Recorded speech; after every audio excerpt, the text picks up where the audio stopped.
Buenas tardes a todos. Uh, I hope everybody's here. I hope everybody understands me, and this is strange times for everybody. So I hope we can get this scouting seminar going for everybody the right way. I will tell you shortly a little bit about my history, so you have a little bit of better understanding of my past and how I came to do this job. Because I started off as a player. I have a history of high school and college basketball, and then uh, professional basketball in Germany. And then I had to stop because of injuries. I started to be a coach in Germany. I started to scout and coach in Moscow. Then for Lithuanian national team, and then I went from Lithuanian national team to the Boston Celtics.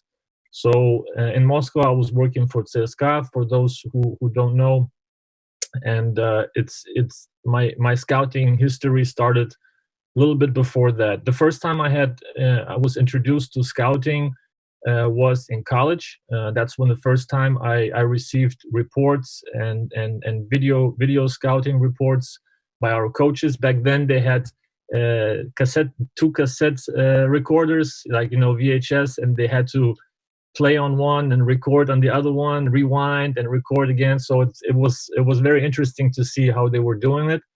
But I didn't want to do that job back then. It was too complicated and too difficult because I saw them tired all the time. But nevertheless, this job came to me later on in my life. After I stopped playing, I started to become assistant coach, and I started to do the same thing. I started to make scouting reports and video reports for my teammates because I wanted to contribute. And then eventually I started to do the same thing for CSKA and national team. And for Boston, I have a different scouting job. And this is my purpose today, is to explain to you the different denominations of scouting. Because a lot of times when I travel, I see people that confuse the scouting profession with different denominations. Sometimes I get called even an agent, and I'm not an agent at all. So sometimes the job description can be confusing. So today I will have three parts of my scouting clinic, where I will go into depth and into details about all three different scouting denominations. And after each denomination, after each segment, you're free to ask me some questions, and hopefully I can give you some constructive answers for those. So whenever I finish, I will let you know, and then you're free to type any questions that you have, and we can go from there. So my first, or I tell you the three different denominations, the different scouting parts that I want to go into are advanced scouting, which is more common in the US than it is in Europe. Then team scouting, which is also video scout or scout coach, that most of you are probably familiar with, because most assistant coaches are doing this job, or the teams have a designated scout, video scout, to do the job, to do the dirty job. Or the third profession is the player scout. This is what I do now for the Boston Celtics, which is more specific to finding talent around the world, around Europe, and this will be my last part today to talk about. So let's start with the advanced scouting. Well, people don't know this term because it's a very specific term that was probably invented in the US, I assume, because it has to do with play calls.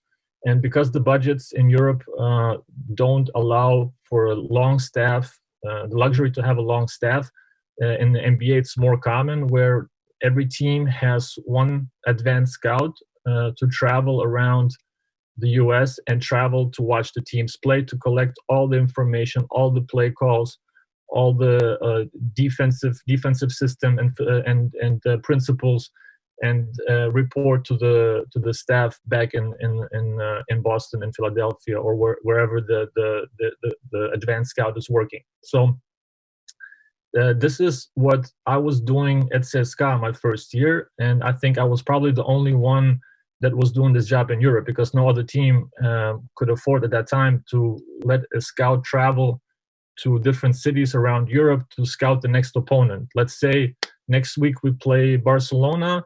Today I would be in Barcelona watching a EuroLeague game, finishing my report and sending out to the assistant coach. So that's the purpose. That was the purpose of my job, to prepare the playbook and to prepare the report as good as possible, as clean as possible for our staff and for our players back in Moscow. So I was mainly communicating with the assistant coach because he finalized everything and cleaned out the playbook to condense it to a smaller playbook for the players, for the head coach. So it was like a filter. So now the main program we were working was Fast Draw, which most of you probably know, where you draw up all the plays and you can create a PDF, and this is very common knowledge. It's nothing new. But for the process, I would like to go through 3 different segments of the process, where it's preparation, obviously. Preparation is everything. Then it's the execution of the job, which is the workflow of how I do it during the game, and then how to finish up everything. So to prepare, in order to prepare, I had to watch, you have to absolutely watch at least 2 and probably 3 games to go into the game, live game prepared, because you don't want to arrive and not be familiar with the plays, with the team itself, with the players. You have to have an idea of what you are expecting to see. So when you arrive at the arena, you already know probably who will be the starting 5. You will probably also already know which the first place will be, because the team usually, after you watch it so many times, you have a feel, and the team usually has a pattern. So you can expect certain things to happen in certain order. So the purpose of that is to complete what you already started. So you start the process already before you arrive in the arena. You start by writing down the whole playbook as a whole in Fast Draw, as much as you can find. On the report, you draw down all the different pick and roll defenses, post defenses, press defenses, switching options that you saw, how they defend with the 4, how they defend with the 5, and then in the game you just confirm. You confirm what you already saw on video, and if they have calls for their zone defense, if it's 2 fists, you can add this into the report already. So, but then this is the preparation process to go into the arena. When you arrive to arena, the positioning is very important for that job, because you don't want to be sitting. The worst position you can have is behind the basket or behind the baseline, because you're seeing the game going away from you and towards you. So this is not it's not possible to work the right way. The best position would be across from the coach, from the bench that you're trying to watch, because I'm watching the coach, I'm watching the player, the point guard, and I have to see the player and the point guard communicate all the time. So when I buy the ticket online, because I don't want the team to know I'm there, I buy the ticket usually across from the opponent's bench, so I can see and see the communication, and I watch the assistant coaches, I watch the whole process. The second option is to be behind the bench, because behind the bench you see the coach, you hear maybe even more, because you can watch the timeouts, and you can hear some plays maybe yelled on the bench. So it's much more.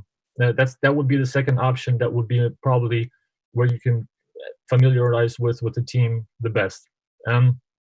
This is the preparation process before the game starts, and I arrive usually with not only a notebook, but I arrive with 5 pages, usually 5 pages, because 4 quarters and then possible overtime, to be prepared for all different options. And I record during the game, which is the execution process during the game. I record every possession, because I have to know when I watch the game later which possession I'm on, to be able to follow my diary, so to speak. So I have different columns. I have what time or like the possession, then offense, defense, and then I have the result, which is either a foul, missed two, made three-pointer, missed or turnover, or so I can recognize the possession when I watch the video. I can go and follow the whole diagram. So it's important to write down, especially on the offensive end, where I have my own language. I develop my own description. For example, when I see the possession happening, I see the play call, 2 down. I see diamond, side pick and roll with 4, side pick and roll with 5, and I have, I write usually diamond and then S5, S pick and roll 5, S pick and roll 4, depending on how they play. And then I have an idea already of how they usually run this play. So I familiarize myself with it. I develop a visualization, and then when I watch the game, during the game on the bench, later in the process, which I will go to my second part, I already have it in my memory, and I've seen this develop already 30, 40 times, and it's much easier to remember. So the most important thing during this whole execution is never lose sight of the coach and the point guard, because you never know if there was a change call. Sometimes the coach shows 2 side, the player thinks that he showed 2 side and shows it to the team, and the coach maybe changed the call to 2 down, and half of the team didn't see it. The point guard showed 2 side, 3 players run one thing, 2 players run a different thing, and then you have confusion. So you have to always be aware of what's happening within the team, because you cannot take everything 100%. The other team is not always 100% correct either. So you have to sometimes think of in real time of what's happening, and if they're doing it the right way or not doing the right way. So this is also the same problem that you can have with options, because a lot of times you don't see on video if there's 2 side or 2 side flash. So when you see in the game, you see 2 side and they run a pick and roll at the end, let's say 1-5 pick and roll, then you have 2 side. And if you see the same play develop and you say 2 side flash with the back screen, it's a different option. So you have to differentiate that, which a lot of times, if you don't see it live, if you only see it on video, you may think that 2 side is for both plays, and they just make a recognition themselves. So you have to be always aware and realize that there's different calls for different options possibly. So I developed an eye for that. I developed through experience and through visualization. You develop a certain understanding of the pattern, and then when the game is finished, when you saw recorded all the offenses, all the defenses could be man to zone to switching defense, and they also have usually different calls for the defensive system. So you have to be aware of that. I go to my hotel room or my home or wherever I'm at to finish the process, and I finish it usually by rewatching the game, downloading if I have good internet in the hotel, downloading the game and watching it again to pull the clips, mostly because I already pulled 3-4 games. I pull the clips that I need, and I rewatch again the main options, the main plays that I saw during the whole game that I maybe haven't seen before, or new play calls that I didn't have in my database on Fast Draw. So I complete the Fast Draw process, my playbook with all the play calls, with all the information from my report for the coaches that I saw extra that I didn't have before, just so our assistant coaches and the head coach are prepared to the best way possible.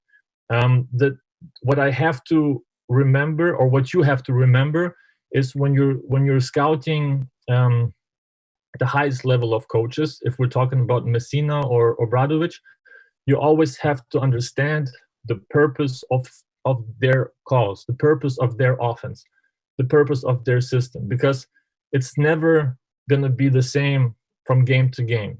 Those coaches, the highest level coaches, adjust to the opponent and they attack the opponent specifically to their defensive system. So when you see 3 games before that, before they come, before you play them, it doesn't mean that they will play the same way against you. You have to think, you have to find the certain place that could be vulnerable for your team. So let's say everybody's familiar with Obradovic's shoulder series or shoulder 3. If you want to out of diamond to post up the 3-man, if they didn't play this play, but you have a weak or small undersized 3-man, and you know that they have the diamond shoulder 3 play in their playbook, you have to prepare for that play as well. You have to know, you have to think or try to think what they're thinking. You have to see and understand the purpose. You never delete old options that you saw a long time ago because they can always come back. And I can tell you from my experience, when we were, for example, this is very, very an example that you can remember probably for sure, is in 2015, Spain. We played Spain in the final, and Scariolo was the coach. And if you remember, the Spanish team killed us with the Spanish pick and roll, with the pick and roll backstream in every single option. With Yul shooting, with Chacho shooting, with Rudy shooting, or the weak side option, every possible option. Why? Why did they run it, and why were we not prepared? Because we didn't. Spain, if you watch the semifinal against France, Spain didn't run this play that many times. It was maybe 2 or 3 times that they ran it. It was not very common theme every game. But in preparation and in certain random games with our team, when we played friendly games before the European Championship, we had 1 or 2 teams that ran the same play, and we had problems with the play. But we never played against it enough to solve the problems that we had. So a good coach, great coach like Scariolo, and the scouts and assistant coaches they saw that the problem we had was continuous, or could be a good option for them because they have this play in their playbook. And in the final, if you watch it, they destroyed us in every possible way. So it's always better to over-prepare and always learn. I learned from those mistakes, learn to prepare accordingly to what your team is vulnerable at. So what can be the biggest harm for your team is the most important thing when you prepare your team to go against the opponent. So this is my first introduction, and my first introduction to the first segment. So if you have any kind of questions, if you have any kind of unclarity that you want me to maybe clarify or go deeper into, please feel free to ask the question now. 2 or 3. 3.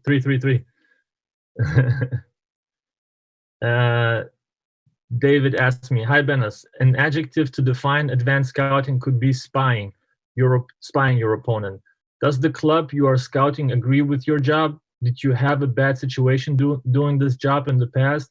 I mean, sometimes organizations would hide this information to don't show their cards on the poker game." For sure, it's a spying. I felt like I was working for the KGB when I was in Moscow. But there was a situation. Obviously, nobody was supposed to know, and nobody normally knew. But one time, I had a situation where I was in Barcelona, and I saw a photographer taking a picture of me from afar, from behind the baseline, and maybe it was me, maybe it was somebody else. I was not sure, but I was looking away from the camera because I saw that he was going to my direction. And obviously, somehow there was an article published that a CSKA member was at the game. And when I arrived back to Moscow, I found the newspaper article on my desk with my picture on it, and I was caught basically spying on Barcelona. But this is a part of the job that sometimes you have to deal with, and it's honestly most coaches these days, they try to hide, like they go away from the other bench to not show the play calls, to hide it.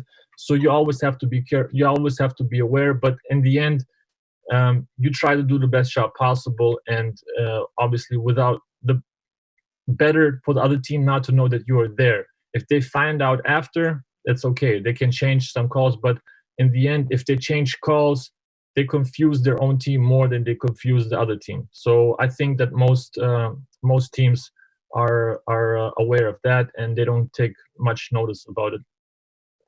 David asked also, Benas, you said only one club doing advanced scouting today. Would you recommend organizations to do it actually? Well, I was only doing it for Moscow at that time. I think I was the only one. I don't know if there's right now many teams doing it internationally. I think that most teams locally, domestically, are able to do it, and I recommend if you are close, and if you are not close to the city that the team is playing, I'm sure that you can go and drive. It's probably easier and it's cheaper for the team that if you drive and watch the team, because as much information as you can gather, the more important it gets for your team, and the more help you provide for the coaches. So I think that if it's possible domestically, yes. I think flying would probably be a big investment into the team. I think if you are qualified for the Final Four, let's say on the biggest stage, then I would recommend to send a scout.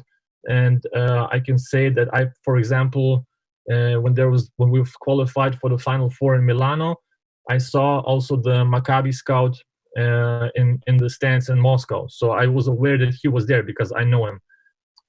Also with the national team, this last summer we were playing our last friendly games in Korea, and I saw the scout of Philadelphia in the stands as well. So teams are doing it, but it's not always, I think it's for the biggest stage, for the finals, it's important to have as much information as possible, so you are prepared as best as possible when you go into the finals. Before that, I think you can gather information over the season.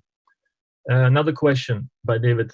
Benas, does all this language you use in your job as an advanced scout common from other people doing the same job as you did for CSKA? I mean, is there language to learn how to communicate with assistant coaches, for example, in US? There is familiar phrases or descriptions for certain plays. Like diamond is very common. Horns is very common. Pistol action is very common. So you have this lingo, let's say, that you familiarize yourself with, and then you have, obviously on defense, there's for example different ways of calling hard show. Like pick and roll defense, you hard show. You can say hard help. You can call different coaches decide on different language. But the most important thing is that the staff doesn't mix the language, because let's say if we call pick and roll flat defense, and we say to the players, let's be in a low flat, and one assistant coach says, let's be in a drop. A drop is the same thing, but you want to have the same language on the staff at least, and then from there you can build the knowledge base that everybody's familiar with on the team. I think the most important thing is to have the right communication within the team. If you communicate internationally, I think you can find the same different descriptions for the same action, and it's with time you can adjust to each other. One question from Parrot: do you prefer to scout line time games or games or scout live games, probably lifetime games, or games where opponent team of scouted was similar to your team? Or games where opponent live games.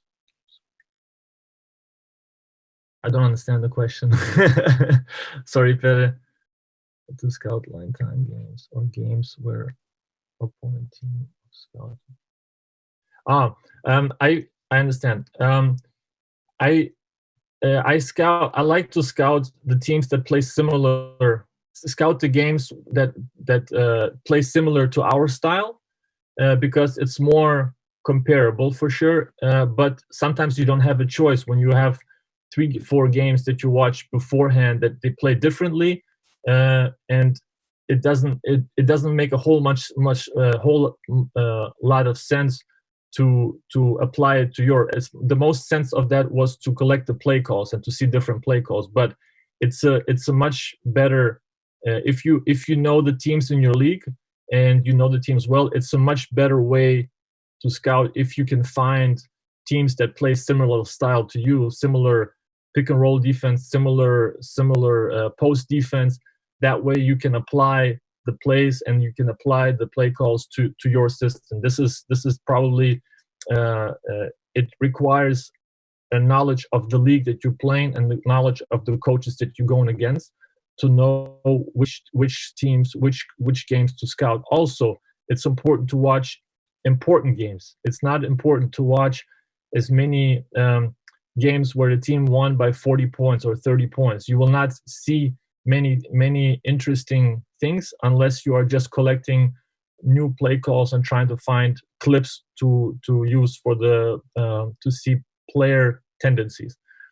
So I think that it's a much more important way to scout teams that you can apply to your team, philosophies or principles that you can apply to your team. Esteve Caballo, Benas, you said that could anticipate what can need the coach, and then you pass the scout you think can be interested for him. But it could be dangerous because the other team can prepare other options you see in that game. So what you finally pass to the coach, the resume for all the scout documents. Yes, it's a very dangerous. That's why you have to think what they are thinking. You have to think or try to think how the other coach is preparing his team, maybe for you or for next opponent, if they're just preparing, because the great coaches, they prepare their own teams for the championship. They prepare the teams to win in May and June. And regular coaches, they prepare game to game to win the next game. Or, it's important to win every game, but you have to also think ahead, think as far as possible ahead, to be able to prepare your team the best way possible for May and June. So when you are watching a team, you have to be aware what the coach is trying to accomplish. If he's trying to win this game, it's a very important game. The teams are, let's say we're in April, and the teams are fighting to stay in the league, not to get relegated. It's a very important game for those two teams. So you have to see and understand the context of the game. And for sure, you pick what I said. You pick the plays, the playbook. First of all, you have to prepare, get as many play calls as possible because you want to be prepared as a whole. But then you serve, which is my next point. We will go into the video and assistant coaches, video scouting process, which is the filter process, and you filter it out for the coaches, for the head coach especially, and then to the players, to confine the information as specific as possible for the team you play. So before you have this much information, and then the players receive the final information at the end to understand what the idea of the team is, because it's these are questions that I will probably answer more or less in the next segment if we move on. But this is a good question. I mean, not consecutive games, but better. Ask again. I mean, not consecutive games, but better games where opponent is similar to your team game style. Thanks. Sorry for the explanation, but as good scout, you finally understood. Yes, it took me a while. I'm sorry, but yes, we can move on. I think to the next segment, which is the team scouting and video scouting process. So I would explain the rules and the purpose of this role, because it can be political, it can be certain information needs to be filtered out, but I have certain rules for this whole process, because when you are in this position, you have to be prepared for how you want to share information, or if you want to share information with anybody else. So rule number one for me, when I prepare, I don't prepare the team. I prepare myself. I prepare myself first. I prepare myself as much as possible, because at the end, I have to know the answers when we are on the floor. When the coach asks me certain things, I have to be prepared. So I'm preparing myself first and foremost, and the players will respect uh, uh, respect the scout for the role, because they will know and they will see that he has the answers that they're looking for, because it's impossible. The players have to play. You cannot overload the players with too much information. So you filter the information to the coach, and then the coach, or the assistant coach, the head coach, and then the head coach filters the information for the players. So like I said, we go into into like a pyramid direction, and at the end, the player to have the most specific and correct information to understand the role, or to understand the principles of the other team, and they have to be able to play free without overthinking and constantly thinking of what option they're going to use now, what to play. They don't know, like they will not know five side, five down, five side. So I have to know. This is my number one rule. I have to prepare myself first. Rule number two is I don't exchange any information with anybody outside the club. I made the mistake before. I think the politics are very important of that, because I think that every scout, every assistant coach needs to respect their own work, and not to rely on others to. I don't rely on somebody else to give me their information, so I don't give out my information either, because it's a very slippery slope, I think, from there. One time I gave one person, which the game didn't matter. The game was the season was already basically on the next stage, but I gave information to the scout. It was like 8 years ago, and it was PDF fast draw. It was very nice. Was full of play calls, and I received back, instead of 20 play calls, I received back 5 play calls handwritten with a note. So it's I trust myself over anybody. So because I know how much work I put into the process of watching videos and watching live games, I trust my information more than anybody. So this process also requires of preparation. Then it's a presentation period. Then you have a game time period, and then you have the feedback period. So when you go into the preparation, you have to prepare. Let's say today we play Barcelona, and Sunday, or let's say Sunday is a domestic league game, and then next Thursday is the Barcelona game.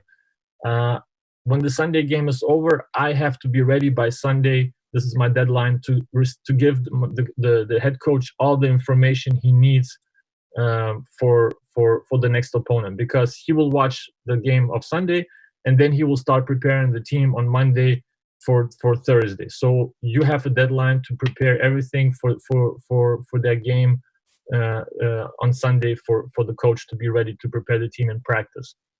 I usually scout 3 to 4 games. I edit, from A to Z, from offense to defense to everything that is necessary, and we in those 3 games, I get a lot of information from watching timeouts, because in the timeouts most of the time they have microphones, and you can catch certain plays that you see they use in other games. So you pick up a lot of things in timeouts. They have microphones on the baseline a lot of times, so the baseline out of bounds plays are also very important to catch, or easy to catch. And one example that I can give you about special plays is, for example, beginning of the game, sometimes they have jump ball, and there's a back screen. The guard sets a back screen for the big guy to get an easy basket in the beginning. Those things you can pick up, and you can also pick up, because they don't have a play call. Those are special plays that you have to be able to warn your team about before the game starts. During free throws, when the other team is shooting free throws, You also have to be prepared for the cross screen when let's say the 4 and the 5 cross screen to get an offensive rebound. A lot of teams that do that, they get 2-3 extra possessions, and you have to be ready to warn your team about it. So if you fast forward through the free throws, you will never see it. So make sure you watch every segment of the whole game in order to get a better understanding of the team that you're going to play against, because also you can pick up certain things from those different actions. And there's 3 main editing categories that I use, and then within those categories you have subcategories where you can go more into detail. Obviously offense, then defense, and then I have a third category which is habits or special details that I use, which will I explain to you afterwards. So on offense, you have to have I use always sports code. My whole career we use sports code, and I prepare buttons for every action, for diamond, for zipper action, for back screen actions, for UCLA actions. So I have a button for every action that I want. I have transition options, but I start mostly when I have the editing window. I start with fast break. If the team loves to run fast break, if they love to run fast, you have to show examples of the fast break. Then you go into the transition options, which a lot of teams have continuations where they run with the empty corner side pick and roll, the classic swing, the old Maccabi action that everybody used to run. Maybe some pistol action, so you can add the transition post. You can add that in your edit as well, and you have to make sure to be very specific in those, and not to in those categories, not to confuse the team. Then you have pick and roll sets, post sets, and then baseline, sideline. Especially you have maybe some screening actions where T game or stagger or double stagger. So depending on the team you play, you have to be able to differentiate of what the team is trying to accomplish. The best teams have a balance between all of it. The best teams have a balance between pick and roll, post, and screen action. So you have to be able to differentiate and see what the team is trying to prioritize and how they are trying to attack you. So those are the main options on offense. And on defense, I would say that obviously different teams guard the pick and roll differently. Sometimes they're all show, aggressive with the 5, aggressive with the 4. Sometimes they're only aggressive with the 5 against certain players that are more dangerous than the pick and roll. If you have big guards, if the team has big guards, maybe they will just be in the flat and have the big guards fight through the screens on top and make it a 2-man job. So it's very important to recognize how the team likes to play, and that's why it's important to watch at least 3 to 4 games, and then you watch the specific games that apply to you if you choose to do so. Post defense, if they like to trap from the baseline, if they like to trap from the second man on the elbow, how they rotate. So next defense, for example, on the pick and rolls, you can add all those things into that, but you have to be able to collect it throughout the games. Zone plays, press defenses, and switching defenses would be also important to note, depending on how often they do it. If they do it once or twice, you have to know why they did it, and if they would do it against you as well, to be prepared to attack the switch, for example, with the 4. And my third category is like I said, it's my favorite one. It's something that I use in 2015 a lot, because the more you watch live games and championships, in let's say Eurobasket, for example, now at that time, the more you got familiar with the teams and you saw certain habits, certain special details that not every team that describes the specific team. For example, there were teams that are very active with their hands, and they had a lot of deflections in their defense on the defensive side. So you have to. I pulled 3 to 4 clips to see or to show that be careful with the pocket passes, be careful with your passes out of the pick and roll, because they are jumping with their hands active on the passing line, and they get a lot of steals or deflections that way, just to limit the turnovers and save some possessions, because it's very important to show the team and the players in with very, let's say, shocking information or shocking clips.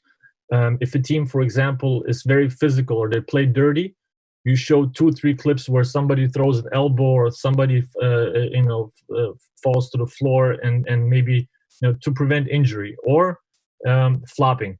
Flopping is a big one. If a team or a player is always flopping, you need to point it out for the team to be prepared, to be careful with the contact. So I think those little things, to show 2-3 clips of this special characterization of the team, it gives a different spice and a different understanding for the players. I think that's a very important detail. So the next step would be presentation. Presentation is obviously very tricky, especially differentiating between national team and EuroLeague team, or just the domestic team that plays once a week. You have more time to prepare. In national teams, sometimes you only have you play 3 games in a row. In 2013 in Slovenia, we played the first 3 games. We played 3 games in a row. So you basically have one video session, and you have to show everything, and you have to give the scouting reports and everything. It's a lot of information at once. These days in EuroLeague, it's a very confined schedule. So sometimes you have a game domestic league on Sunday, then you play on Wednesday, and you play Friday again, double header, and then you play Sunday again. So it's a very, very strenuous process, and you have to differentiate how you can prepare the team the best. So a lot of times it's useful to have, if you don't have enough time, to have personal sessions. Like you have individual sessions with the players to prepare them for their opponents that they're going to face. But in team sessions, you have to make sure that you don't, especially with new generations coming up, the attention span is getting shorter, and it's getting shorter and shorter. So you have to be able to give the information in as precise and as quick as possible. So a lot of times when you're watching video, you get a feel for the team, and you can see if players are engaged or if they're starting to drift off. You have to recognize this. In national team, we had most of the time 1 or maximum 2 sessions. With EuroLeague, we had 3 to 4 sessions. Let's say if we played twice a week, if we played Sunday and we played next game on Thursday, we have Monday, Tuesday, Wednesday, and game day to prepare. So we can split the time to prepare the practices. And I prefer to start with the other team's offense, because I want my team to be a defensive-minded team. So I prepare our team from the defensive point, and I show the offensive clips of the opponent team at first. The first 2 days, we focus on pick and rolls and on post-ups or screen plays that they use. Maybe, let's say, JC Carroll in Real Madrid, we show how they are using him, so we can prepare and practice how to guard the screens. And then at the end, you have to somehow show the roster of the players. If you have enough time on game day, you add the roster 10 to 12 players to make sure you show 2-3 clips of every player to give the players a better idea about the opponent. There's a different option also where you can just show, which national team started to do, is to have roster. You have the roster of the team, and within the roster you show the plays and how they're trying to use the playbook for the player. Which plays they run for the certain player, and then after you show the roster and the tendencies, you talk about the defensive principles, the pick and roll defenses, etc., etc. So I think you have those 2 options that are mostly used around the world, from what I saw. The paper scouting is a very specific subject. I think that it's getting outdated. I don't think that 5-6 pages of paper scouting is effective. I think that you can confine the information with instead of giving 10 statistics, you give 2 very important statistics. Let's say the team lives off offensive rebounds. They get 16 offensive rebounds a game and score 10 to 14 points every game on offensive rebounds. So the team has a bigger understanding of this whole of the team's principles. So I think that you can eliminate a lot of it. And I don't like to hand out papers. If we hand out papers, not to give it in the hand, but to upload it to a cloud. There are certain programs for this where you can upload the information to the cloud, and then you can take it, delete it from the cloud, so the players don't have the information, and sometimes maybe forget in the hotel room or somewhere, and or on the bus. So it's a very specific situation. And then when we move into game time, this is the next part of this whole process is game time. The most important thing is the reaction time. So you have your reaction time in the game because you watch the most games, you prepared the team, you have to be able to react and to observe the team in real time. So you're watching always the head coach. When we are shooting free throws, on the other side, I'm watching the head coach and I'm watching the point guard communicate meanwhile, so I can prepare our defense on this side. So when I see they call 5 down, I call to JV. I say, hey JV, there's plays for you, and I yell loud and continuous towards the player that they're trying to attack, because I know or I expect certain things to happen, and I'm my role is to prepare that player not to get caught. So he can the 5-man can push his player out as far as possible, as early as possible. Calling out the offensive action doesn't make much sense if there's unless like you have your 2-man is guarding JC Carroll. You say stagger for you, so they know how to prepare the screen and how to in which direction to push, depending on how you prepared your team and depending on your defensive principles. So you have to have a certain understanding of the team in order to be on your toes and react quickly. So this is the most important thing when you're on the bench, to have quick reaction time and for your players to be dialed in all the time so you can warn them. This is, like the more you watch it, the better your habits and the better your memory gets. This is basically the most important thing. And the last part would be feedback.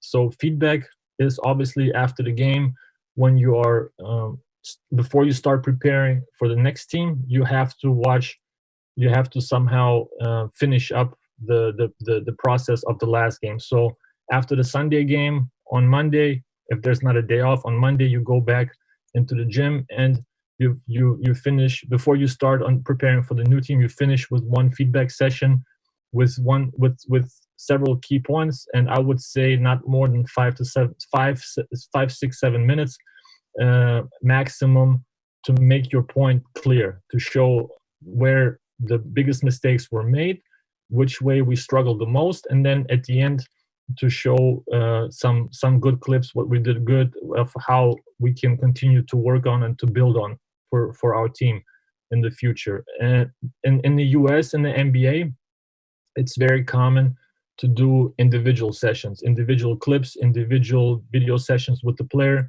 to prepare them for the next game and to prepare them and show them of what they could do better and what they did wrong the last couple of games. So now we have some more questions. This is the part about the scouting is finished, about the video scouting is finished. So I would like to answer some questions now from David. How long takes your dedication to prepare, for example, one single game in hours? I never counted the hours.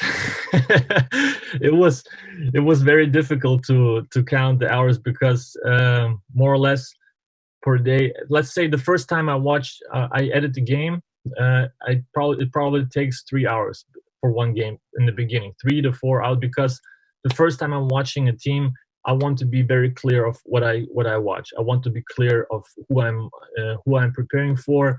I pull every clip, and I have all the categories. I have to prepare all the categories. So for the first game, it's usually 3 to 4 hours to prepare the whole segment of plays. And from there you go, like the third game, I'm probably already in 2 hours, hour and a half, because I already see the plays and I see I can recognize good clips, I can recognize bad clips, and I can quicker differentiate between what I need and the quality that I need. So for one game, let's say in the national team, the first years in Slovenia, it was because there were so many games. We had I went to sleep sometimes at 4 or 5 o'clock in the morning, and we had to wake up. I had to wake up around 7 to prepare the video room, and then go to breakfast, and then it was a it depends on which team you're working for and which event you're working at. So it's very hard to put an hourly on every report, because it's a compilation and the collection of games and video and scouting reports. So I would say, if I had to guess, 15 to 20 hours, probably something like that, to continuously prepare and to watch all the games and to prepare the scouting report properly. It's a long process, I think. For me, I mean, maybe I was working just slow, but I was trying to be correct. I think it's more important quality instead of quantity. Does a report become valid report if you scout a team and after that you use this report in your local game? Second game of the season with the same team, would be this information useful in percentage? Yes, some information will be useful, definitely, but you obviously have to rewatch your game that you played after you prepared the first time. So after you prepare the report for the first game, you preparing them now for the second game, you absolutely have to see which mistakes were made, and maybe some play calls changed since then. So you still, like, it's 50% you can use, 50% you probably add on, because of the games and of the evolvement and improvement of the opponent, because they also improved since the beginning of the season. Because if you play them in October the first time and you play them again in January, February, the team changed, the roster maybe changed. So you have to absolutely prepare as the same way as you did before, but obviously after you watch the 2 games of the before the second game, you can tell how much they changed, because sometimes the roster is the same and the coach is the same, and not much change. So you can use basically everything except the clips, because the clips you have to use new, just to have fresh information, and fresh information, because the execution may have gotten better and the speed of the game has improved as well. So I hope this answers your question. Jose, how important is it in your analysis, the info given by databases like Synergy or any other platforms? For instance, when you check out a play and you analyze the many ways to finish that play depending on the player who is playing that, how do you use and cross the info given by these databases with what you are seeing on the video? Yes, I watch. It's a very good question, because a lot of times when you watch Synergy, you see this execution of the, let's say, pick and roll defense is good, very good, excellent, or poor. So a lot of times, for example, as a pick and roll defense, they just see if the ball goes in or not. But if you watch the clip, you can see that it was good defense by the big guy and a good defense by the guard. They just made a tough shot. So it's a balance between subjective and objective information.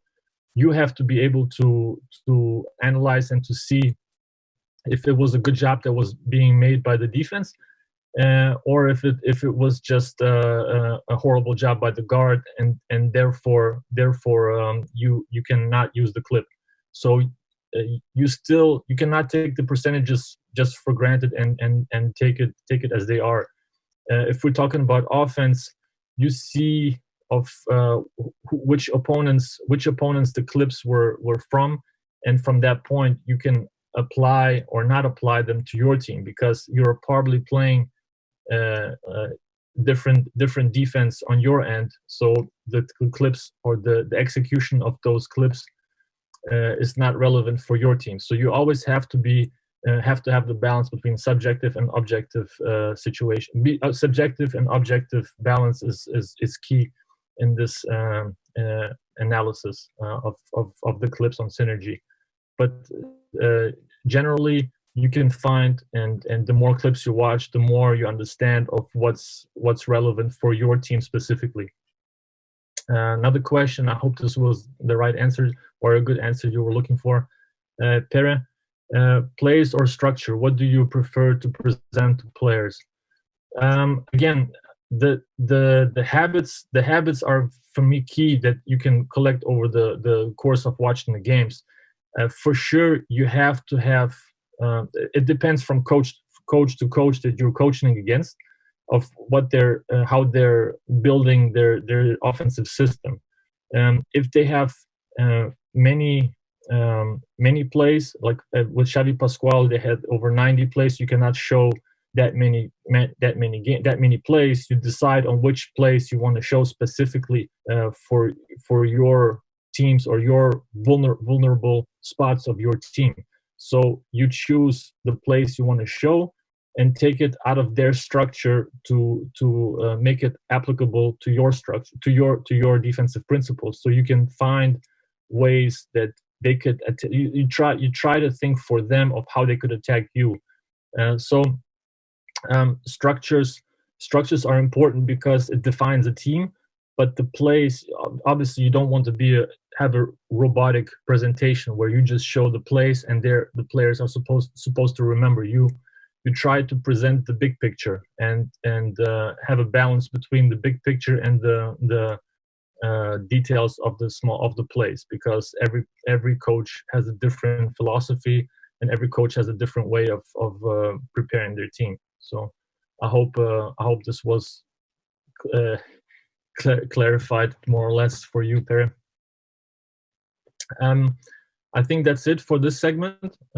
We can go into the last segment of one more question. Okay, one more question we have. Does usually the feedback report fit your previous report? I mean, does the information you collect before the game fit what you receive after the game? More or less, you hope so. You hope that you are preparing your team the right way and you see the right answers afterwards, but you will always find something that you can correct. It's never going to be a perfect game. You will always find aspects of your preparation that you could have improved on, that you could have showed to your team maybe a little bit more or maybe a little bit less. Maybe you influence your team too much and they start to think too much and didn't play how you wanted to play. So I think that the feedback is extremely important. It's just a matter of filtering the information before you present the report before the game, in order to be very specific and very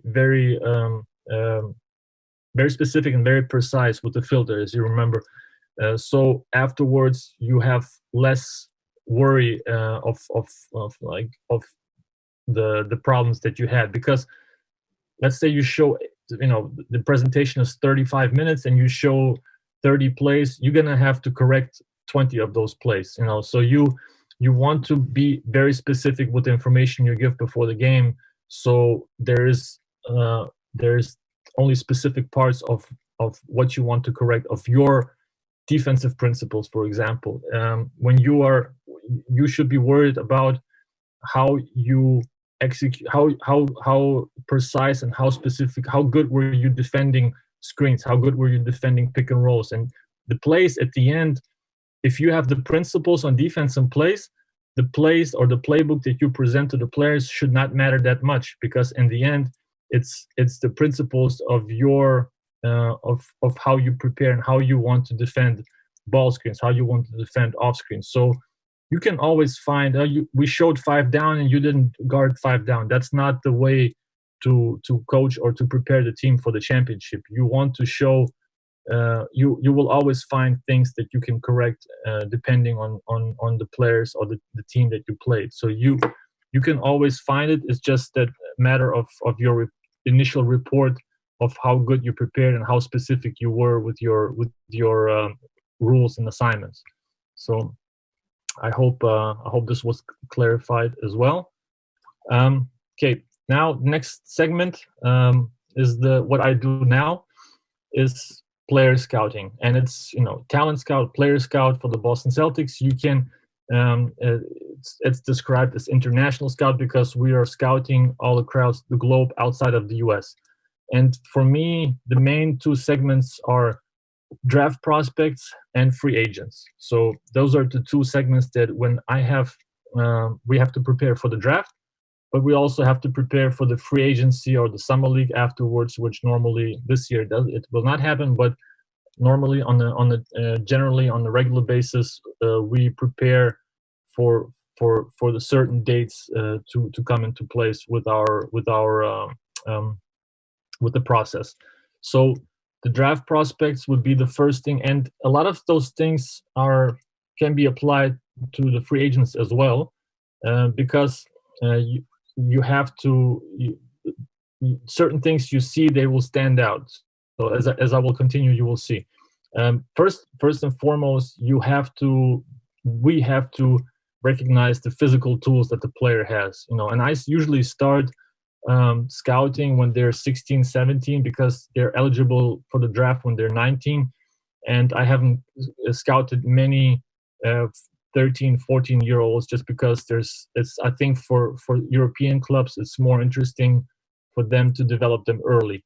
For us, it's the process starts a little bit later, not in the grassroots, but more towards the draft, closer towards the draft. So 16, 17, 18 is when it's mostly happening.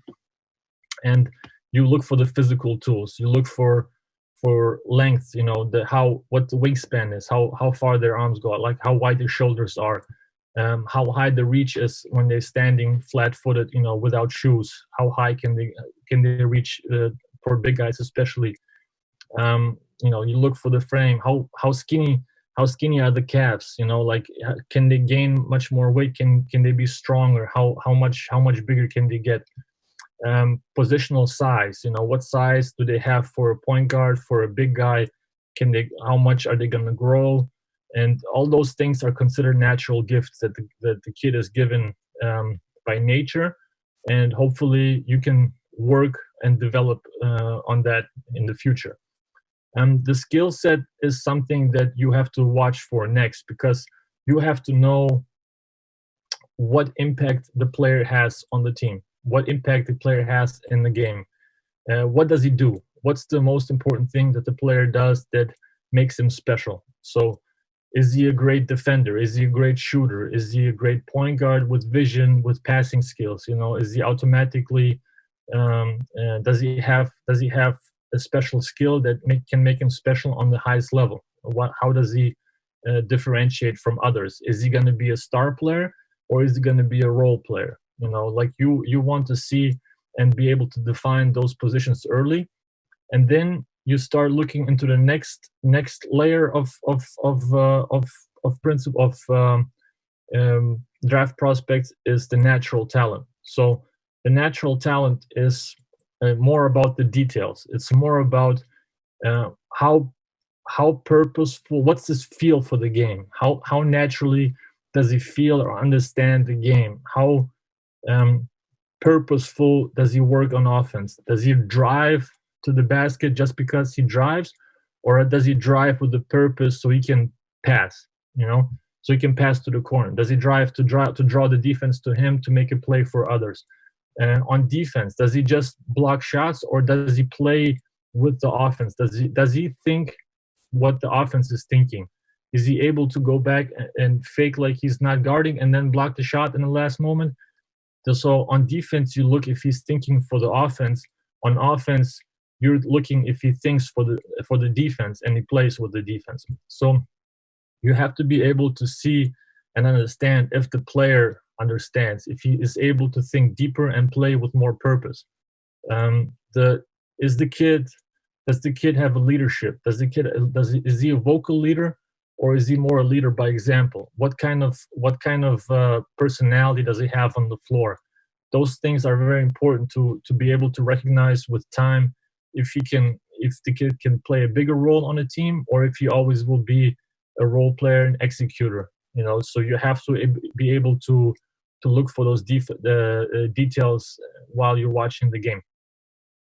The ability to adjust, for example, when you're preparing him and he's driving and he's like, defense is supposed to help from the last man on the pick and roll, and they're supposed to do an X rotation, but this time the defense changed and they tagging from the first man, and the last man is between two. Is he able to not pass it to the corner but pass it to the guy behind?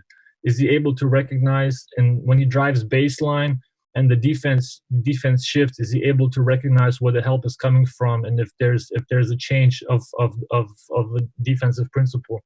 So you want to see if the player is able to do things with a purpose and understand when the situation changes. Is he adapting? The fourth part of all this, and this is probably the most important part, because at the end, it can make or break a player. It's the intel, it's the information, the background, and most importantly, the context. Because the context of the player's role on the team makes a whole lot of difference. You have to know. This is where my network or my friends around the world come into play, because I can call coach or a scout or a sports director, a GM, agent for the contract information, to find out about his personality, to find out about his family, to find out what people influence this kid the most. Does he have a good support system? Does he have the mental toughness and the support, the positive support in the family to overcome tough situations in the US? Because when you go from one culture to another, you have to be able to fight through tough times, because the tough times will come, and if you have the wrong people around you, if you don't have a support system, it's going to be twice as difficult to recover from that. Because a lot of times you go like this, motivated, you get hit, and then if you have people around you to support you, you can fight back up. If you have to fight yourself, you have to be a very special person to be able to fight through those tough times. So the grit, the mental toughness, the physical toughness, the work ethic. How often does the kid go and work extra outside the practices in the mornings? Does he go there by himself? Does he go with the assistant coach, with a teammate? Who are his best friends on the team? Do the teammates like him? Do the teammates like playing with him? How would you define the player, his personality on or off the floor? Does he listen to the coaches? Is he able to understand what the coaches want from him? Is he able to adapt his game? A lot of those situations are very important. A lot of those details are important to know about the player, and that's where you have to rely on your network and the relationships you have to help you, and you help them with the same questions about other players. So it's always a very friendly and helpful to have the right people in the right places to help you with the information. So with this draft process, what the most difficult part is to project where this kid will be in 3 to 4 years, because the kid is 19 years old, and you have to be able to understand how he will be shaped, with the coaches, with the surroundings in 3 to 4 years, if he's able to work and adapt his game to the next level. And this is the most challenging part, because it's a 19-year-old kid, and how he will look when he's 23, 24. This is the most make or break question. So which impact will he have on your roster, on your team, in 2-3 years down the line? And will he be able to stay in the league, not only get drafted, but stay in the league for longer than just 2-3 years? So you have to be able to understand it. But my biggest obligation in this whole process is to compare European prospects with NCAA prospects, because in the end, if I just watch European guys, for me, they will all be able, the top 5, 6 guys will all be able to play, but I have to know how strong the draft class is, how advanced and how big, how good the players from the NCAA are this year, in order to be able to put them in the right positions, where they fit in the lineup. So it's a very important thing to compare all the time, and to be able to make the right decision in the end, to know which player has the bigger future. If the player is overhyped in Europe, or if the player is maybe underhyped, and that's where the context of the whole process is very important to know, because you have to know if the situation is fit for the player. You have to know if the player is comfortable, if he's maybe underexposed, if the system or the coaching staff or it's not working for the player. It's normal that it's not always going to be perfect, but maybe the player would be much better used playing for a different coach or different system, and he would show much different impact on the game, produce much different stats than he does right now. So you always have to know the context of the situation where the player is being where the player is playing, because there's a lot of factors involved in his situation. So this is about the draft prospects. And about the free agents, it's basically the same, the same four or five points that I was making, which is like the physical tools, the skill set, the natural talent, and the intel. And again, the context is very important. Is the free agent, is the player playing and having the right situation for him, playing at his best? Is his role compatible with the role that he will play in the NBA? If I can use the Daniel Theis example for where he played in Bamberg around really good players, and he was always used to playing without the ball and still produced the same stats from in Ulm and Bamberg continuously, was very consistent year to year. So if you see his productivity and being able to play this role, you could expect him to be able to be comfortable to play on the NBA level without the ball as well, because he was used to playing it at a high level in Europe and learned to impact the game in different ways without the ball, on defense and on offense. So you look for role compatibility, because you cannot, a lot of times you cannot make a role player in NBA, a role player in Europe, to make him a star in the NBA. It's very rarely that can happen. So you have to make sure that you understand where he fits in the NBA, but also where he fits into your specific system of what your team, what your coach is looking for, and how good he can impact specifically your team. Because Houston Rockets are a different style of play than the Boston Celtics. Like everybody knows that. So you have to make sure to be able to select according to what your need is at that time. So you project with the free agents. You don't project 4 to 5 years like you do with the young guys.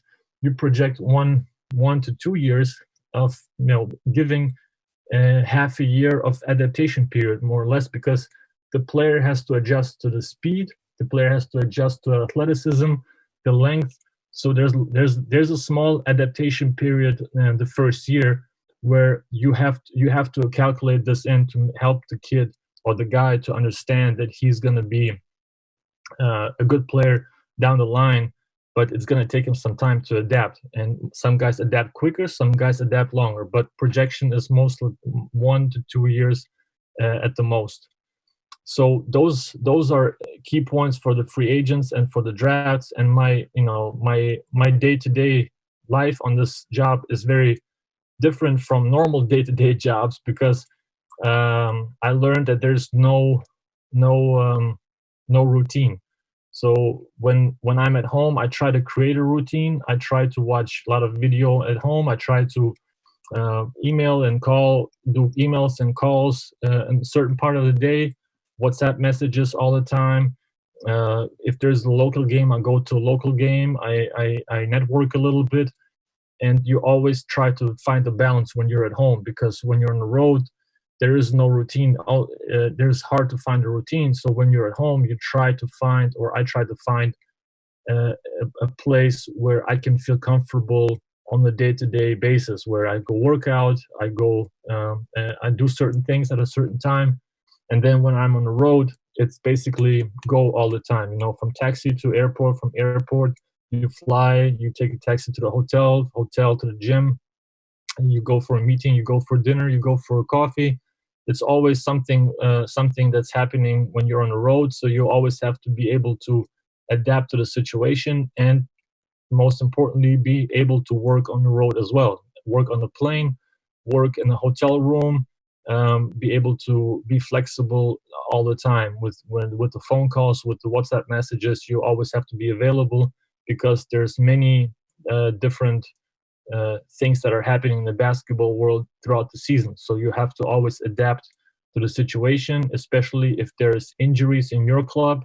You have to be able to react, and you have to be able to be on top of that. So this is my end of my last segment, and I see there's a question.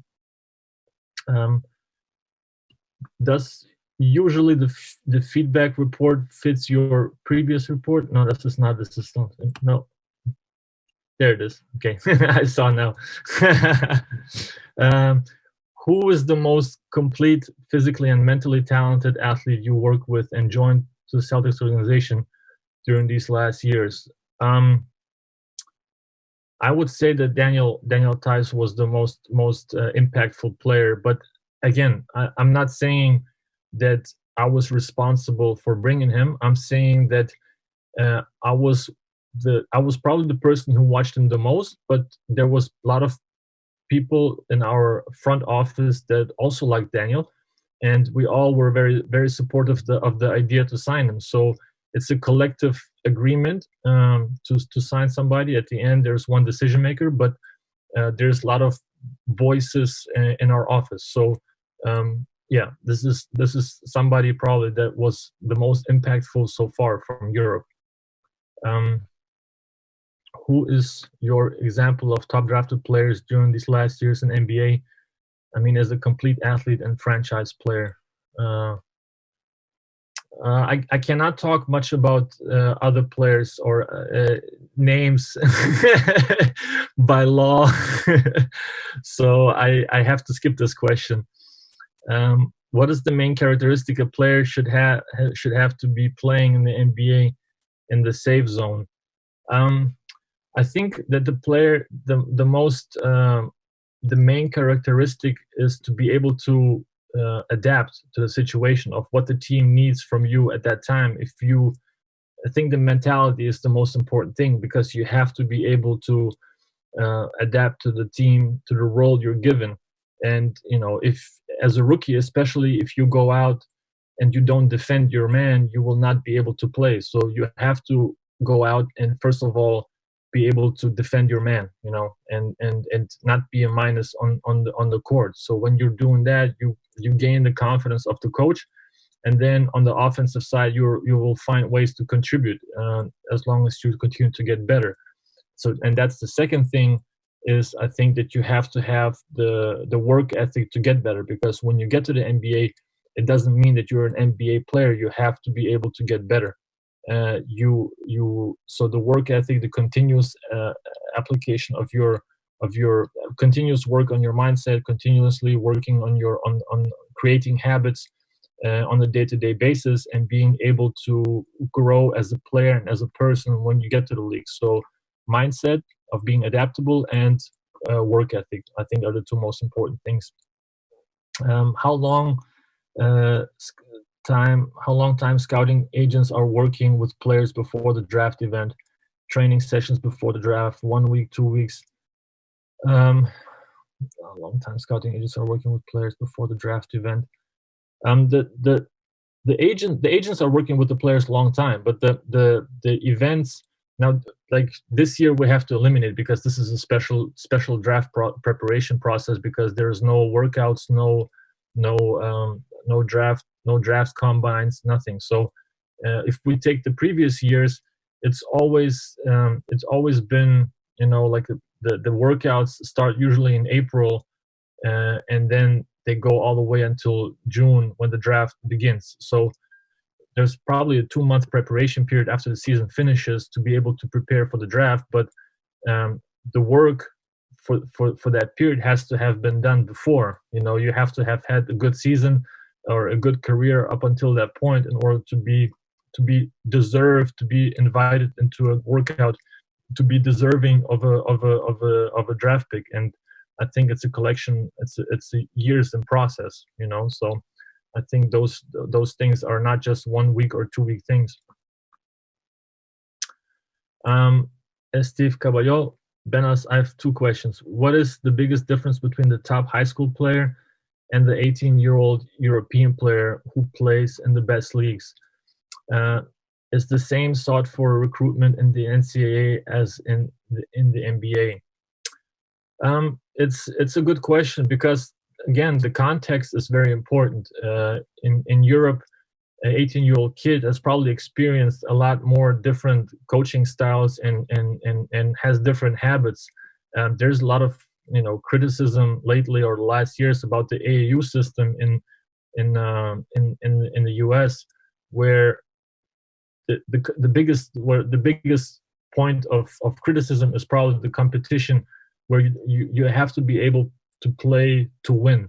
So in Europe, everybody is playing and competing from a young age to win and to win games and to contribute, because the competition system is much more competitive, where you can move down, your team can move down, and the young kids have a different variety of competition options.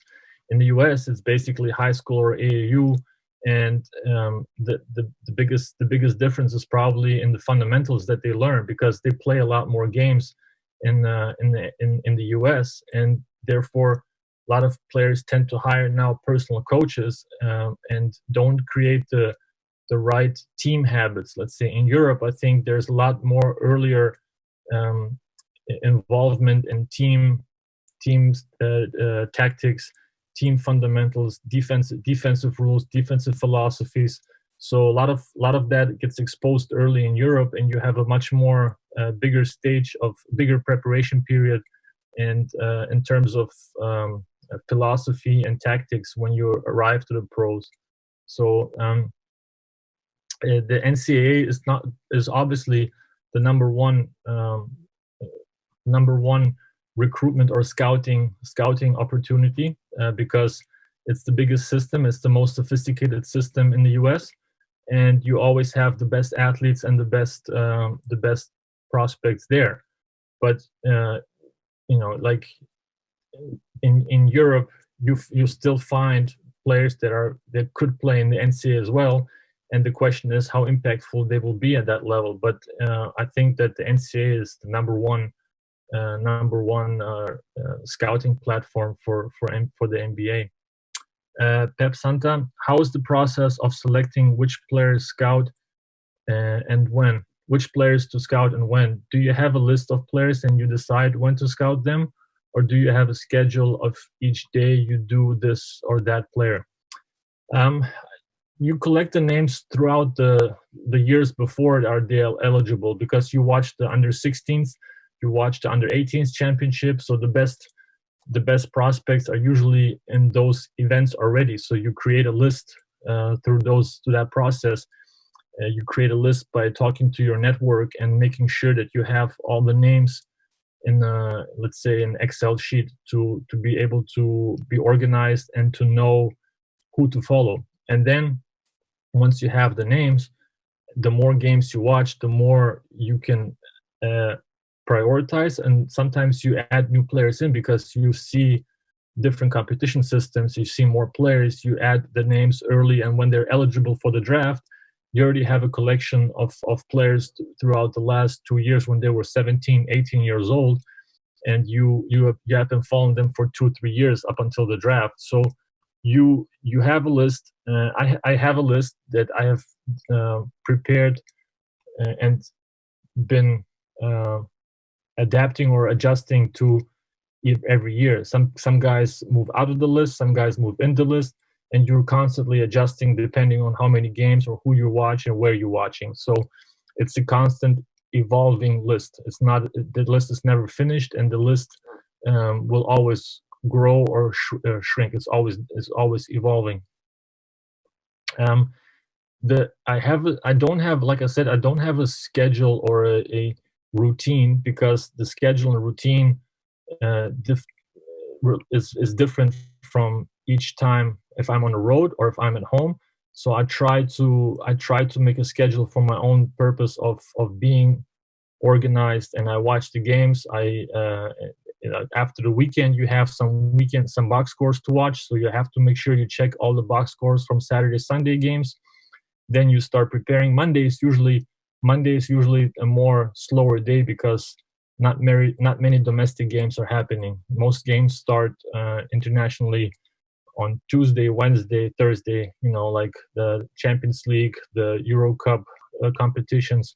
So Tuesday, Wednesday, Thursday, you start to watch more live games. On Monday, you start to catch up from the weekend a little bit, and that like week to week process is mostly the same, more or less. You have to adjust to the games that you want to see, and usually the first 3 months are the most busy. Afterwards, I think I have more or less the names that I want to follow, and then I start to focus more on them, and at the same time starting to watch more NCAA games, because I also travel to the US 3 times a year to watch the NCAA kids. So the first 3 months are very important for Europe, and then I start to prepare for NCAA games, NCAA players, to start comparing the two. Jeremy, as a scouter, what increases the chances for a player to get signed? What do you look for the most in the player? All the things I mentioned. It's mostly, we start with the physical tools, and like they have to be special physically, because you have a lot of special athletes in the US, and they have to be in Europe. They have to have a special characteristic on that particular part. Then like, besides the skill set and natural talent, I mostly personally I look for the eyes. I see, when I watch live, I see the kid live, and I watch if he cares. If the kid cares to win, if he cares to get better, if he's competitive, and if he wants to be the best player he can be. You can see this in the player's eyes most of the time. And I think this is a small X factor for the player scouting, to be able to recognize how much does the kid care. I think that's the most important thing. Another question from Pera. Is it true you have a filter for opinions of European coaches, GMs, because we talk too much about what players don't do or do bad? It's not. I don't have a filter. I have, like, again, the context and the bias is important to eliminate, because you have to know what the team is looking for or is expecting from a player in that particular context. Because the role, maybe they sign a good player, but the player doesn't fit the role that they were looking for. So you automatically have to adapt to the team. And if the team is not happy because the player is a bad teammate and a bad kid and a bad personality, that's different. I have to listen to that, because it's something that is it's obvious. So for the GM or for the coach. But if the player is talented and he's just not producing, there might be different reasons. So I have to be able to take it within the context and be not biased towards of what my contact or my friend said, because I have to understand what my friend is, or the GM or the coach is expecting from that player. So sometimes you have to filter it out, but you always have to understand the context of the team and the expectations from what they're looking for.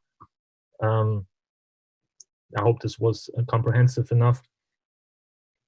David, does the wall sometimes the rookie players find on his way on a rookie season a real problem a scout agent should take care of?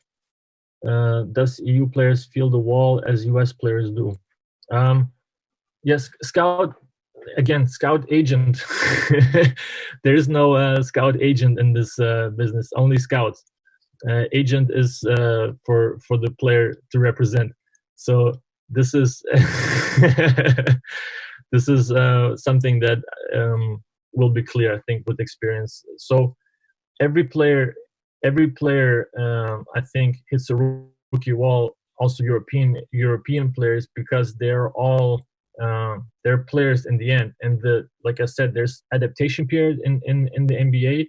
Some guys more, some guys less, but the load for a rookie is something that they never experience, no matter if you played in Europe or in the NCAA or somewhere else, in Argentina, Australia, or wherever, because the schedule is, there's no mercy. You play sometimes 2 games in a row. You go from one city to the next city. You arrive at night. You sleep. You go to the game. You play. You go on the plane again. You fly somewhere else. You wake up in a different city. You have practice that day, and then you play the next day. It's never ending, and the first 3 months are fun, and then mentally, physically, you start breaking down, especially the younger guys, that their bodies are still not fully developed, they're still not physically matured yet. They will take longer to adapt to this load, because the load is tremendous, and it's very difficult to not have that wall. I think that every player, every rookie hits the wall sooner or later, and in one way or another, whether it's physically or mentally, it's going to hit you sooner or later. Another question from Steve Caballo: the ordering in your list of talent prospect players, is it based on measurable numerical parameters, or there's a lot of subjective load? Good habits are not measurable. Mindset, leadership. I agree.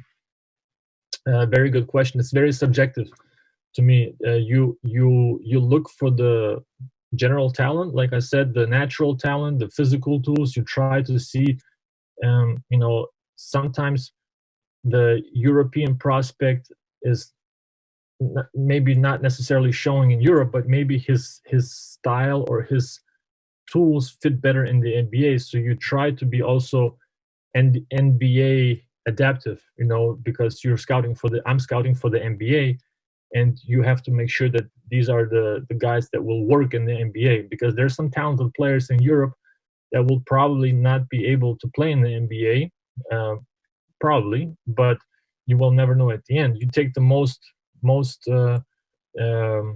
realistic versions that you think can succeed on the NBA level, and there is for sure some general prospects, but then there's also some bias from my side that I have towards certain players, because I like their mentality more than others' mentality.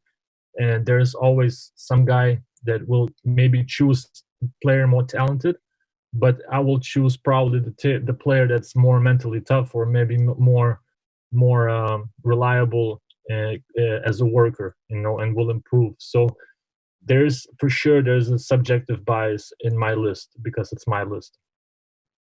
I think that's it. I think these are the questions, unless David has something more for me.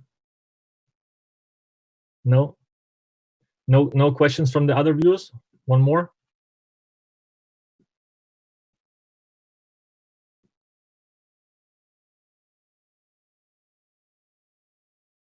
Okay.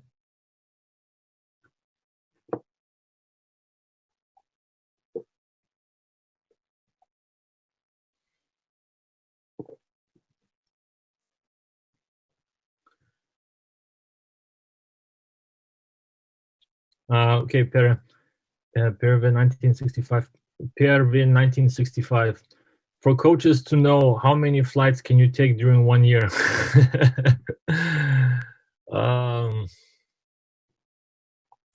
Lufthansa loves me. I don't know how many miles, but there was times where I landed um, I had 2 flights in one day to. I'm not talking about connection. I'm talking about one time I returned to my home on Monday morning, and I had a flight on Monday evening back out to another country because I had to think ahead and pack my stuff for a different event elsewhere. So there's a lot of. It's hard to say I had how many miles. I have Lufthansa senator status, and there was over 200,000 miles or something like that. But I cannot tell you. I can tell you that I'm probably out of the whole month. Uh, on the peak, I'm probably on the road 20 days out of the 30, 15 to 20 days out of the 30. So depending, sometimes you have to take two flights in one day because you have to make a connection in Frankfurt or somewhere else.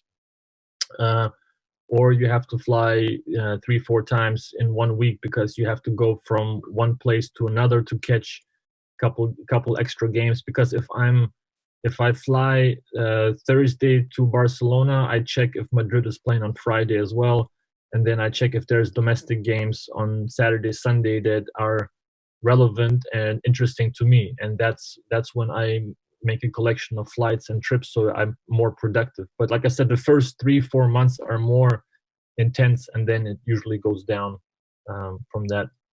Um, yes, VIP card is a senator card. It's it's my biggest privilege that I have with Lufthansa. So I'm very happy about that.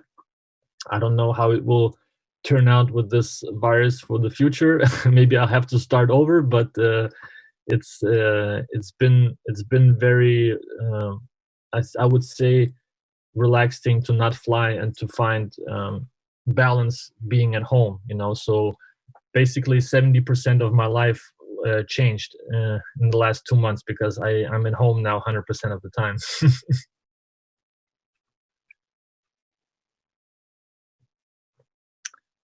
I think that's it.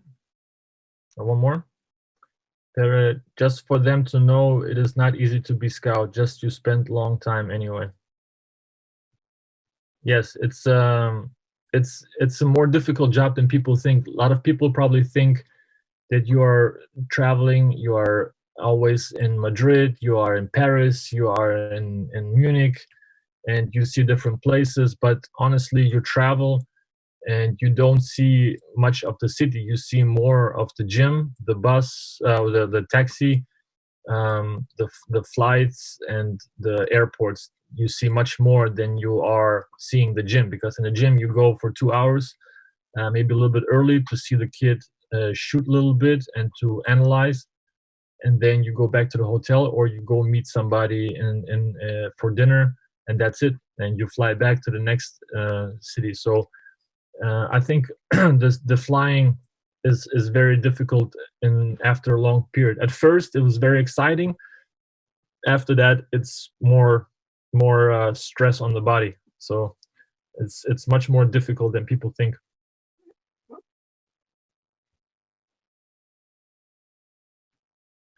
But I don't have a family, so I am on the road, and I don't have anybody at home telling me to come back.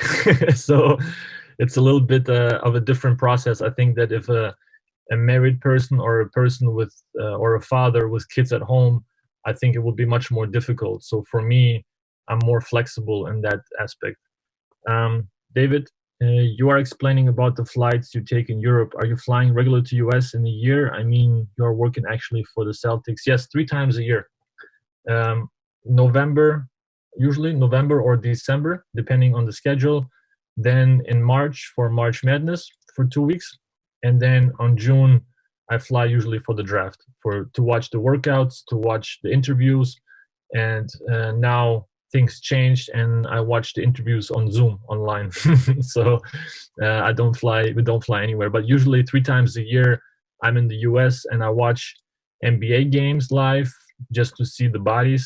I watch G League live. I talk to the coaches and see how the players are going from Europe to G League, from G League to Europe, how they are fitting. I watch college games, and we have meetings all the time when I'm there. So it's usually when I go, it's very productive.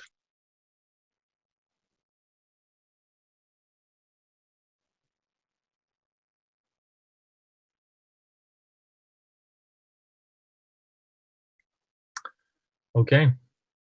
I hope everybody enjoyed it. I hope I could explain something new to you guys. I hope you learned something. And if not, I just shared my opinion. I just shared my history a little bit, my experiences, and everybody's experience is different. So I think that once you experience your own story and your own games, I think you will have your own story. So I wish everybody good luck. I wish everybody good understanding of the game, and be organized and work thoroughly with lots of attention to detail, because at the end, the details make the difference.